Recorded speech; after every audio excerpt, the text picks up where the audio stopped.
Assalamualaikum warahmatullahi wabarakatuh. Halo semuanya, perkenalkan nama aku Citra Aisyah Putri Nur Hidayati dengan OMPM 202411115005. Aku dari kelas 2 B1. Aku menyelesaikan tugas hukum adat dari Profesor Dr. Selaksanto Utomo, SH.M.Hum. Aku mau menjelaskan tentang perkembangan hukum adat masa kini. Pengertian hukum adat. Hukum adat adalah hukum asli bangsa Indonesia yang sudah ada sejak dahulu, yang terbentuk dari nilai dan kebiasaan masyarakat Indonesia. Dan hukum adat sudah ada secara turun-temurun. Hukum adat mempunyai tantangan globalisasi, yaitu pertama ada individualisme. Individualisme itu berarti lebih mengedepankan dirinya sendiri. Lalu yang kedua ada materialisme. Materialisme adalah kebutuhan akan kekayaan diri sendiri. Lalu yang terakhir ada hedonisme. Filsafat ini memandang tujuan hidup adalah mencari kenikmatan dan kebahagiaan dari kekayaan material yang melimpah. Akar globalisasi dan tantangan hukum adat. Globalisasi berasal dari hukum barat. Hedonisme sama dengan pragmatisme. Engineering adalah efisiensi sistematis. Ini menyebabkan tekanan pada nilai-nilai hukum adat. Selanjutnya ada konsesi adat terhadap globalisasi. Dalam memberikan konsesi, masing-masing prinsip adat keadaannya sebagai berikut. Yang pertama, kebersamaan harus memberikan konsesi kepada individualisme. Lalu yang kedua, universalisme adat harus memberikan konsesi kepada prinsip sekularisme. Lalu yang ketiga, idealisme adat harus memberikan konsesi kepada prinsip materialisme.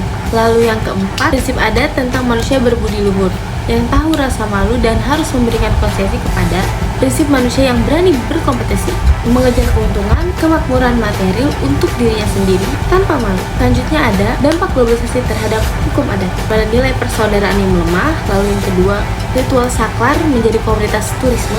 Yang ketiga, masyarakat mulai mengagungkan materi. Lalu ada pergeseran nilai dalam menyelesaikan konflik. Konsep hukum adat menurut Van Vollenhoven. Hukum adat adalah aturan positif yang tidak dikodifikasi. Berarti keseluruhan tingkah laku positif yang di satu pihak mempunyai sanksi. Oleh karena itu disebut hukum, dan di pihak lain dalam keadaan tidak dikodifikasi. Oleh karena itu disebut adat. Hal ini dibuktikan dari penelitian tersebut. Profesor Mr. Cornelis Van Vollenhoven membagi Indonesia menjadi 19 lingkungan hukum adat atau Rijksringen, yaitu ada Aceh, Tanah Gayo, Alas dan Batak, Tanah Minangkabau, Mentawai, Sumatera Selatan, Tanah Melayu, Bangka dan Belitung, Kalimantan, Gorontalo, Tanah Toraja, Sulawesi Selatan, Kepulauan Ternate, Maluku Ambon, Irian, Kepulauan Timor, Bali dan Lombok, Jawa Pusat, Jawa Timur dan Madura, daerah kerajaan seperti Surakarta dan Yogyakarta. Yang terakhir ada Jawa Barat. Selanjutnya ada hukum adat dalam konstitusi, yaitu ada di pasal 18B ayat 2 Undang-Undang Dasar 1945 yang berbunyi, negara mengakui dan menghormati kesatuan-kesatuan masyarakat, hukum adat serta hak-hak tradisionalnya sepanjang masih hidup dan sesuai dengan perkembangan masyarakat dan prinsip negara kesatuan Republik Indonesia yang diatur dalam undang-undang. Ini artinya negara bukan hanya mengakui kebenaran dari hukum adat tersebut, tetapi lebih dari itu harus pula berperan aktif dalam proses pembangunan hukum adat. Misalnya pemberdayaan kembali lembaga-lembaga hukum adat yang telah lama memudar sebagai akibat dari dominasi sistem perundang-undangan dan sistem ketatanegaraan di masa lalu. Dalam memberikan tafsiran terhadap ketentuan tersebut, Jimli Asidik menyatakan perlu diperhatikan bahwa pengakuan ini diberikan oleh negara. Yang pertama, kepada eksistensi suatu masyarakat hukum adat beserta hak-hak tradisional yang dimilikinya. Yang kedua, eksistensi yang diakui adalah eksistensi kesatuan-kesatuan masyarakat hukum adat. Artinya, pengakuan diberikan kepada satu persatu dari kesatuan-kesatuan tersebut, dan karenanya masyarakat hukum adat itu harus bersifat tertentu. Yang ketiga, masyarakat hukum adat itu memang hidup atau masih hidup. Yang keempat, dalam lingkungannya atau Lebensraum yang tertentu pula. Yang kelima, pengakuan dan kehormatan itu diberikan tanpa mengabaikan ukuran kelayakan bagi kemanusiaan sesuai dengan tingkat perkembangan keberadaan bangsa. Misalnya, tradisi-tradisi tertentu yang memang tidak layak untuk dipertahankan tidak boleh dibiarkan, tidak mengikuti arus kemajuan peradaban hanya karena alasan sentimental. Lalu yang terakhir, pengakuan dan penghormatan itu tidak boleh mengurangi makna Indonesia sebagai suatu negara yang berbentuk negara kesatuan Republik Indonesia. Lalu ada fungsi hukum adat dalam hukum nasional.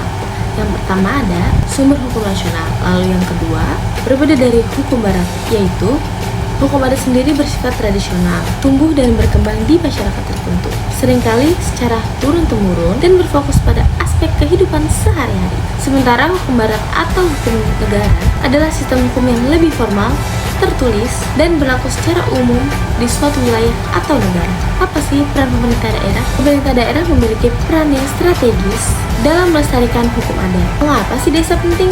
Karena desa merupakan representasi yang paling konkret dari masyarakat hukum adat yang masih hidup. Di desa masih terdapat struktur adat, sistem nilai, dan peranata sosial yang mendukung pelaksanaan hukum adat. Pemerintah daerah harus memberikan ruang yang cukup, baik secara kebijakan maupun anggaran, agar lembaga-lembaga adat bisa berfungsi secara optimal. Ini sangat penting untuk menjaga warisan budaya dan nilai-nilai lokal agar tidak tersapu bersih oleh arus globalisasi. Lalu kearifan lokal di tingkat desa itu memiliki sistem kontrol sosial.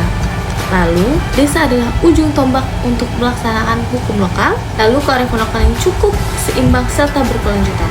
Kesimpulannya adalah, hukum adat yaitu warisan leluhur bangsa yang sudah ada, yang hadir secara turun-temurun dari kebiasaan. Lalu, globalisasi adalah tantangan dan peluangnya. Dan hukum adat itu perlu diberdayakan dan bukan ditinggalkan. Untuk pemberdayaannya, kita perlu kolaborasi antara hukum nasional dengan hukum adat. Thank you for watching. Jangan lupa like, comment, and subscribe. Sekian dari saya, kurang lebihnya mohon maaf. Billahi taufiq wal hidayah. Assalamualaikum warahmatullahi wabarakatuh.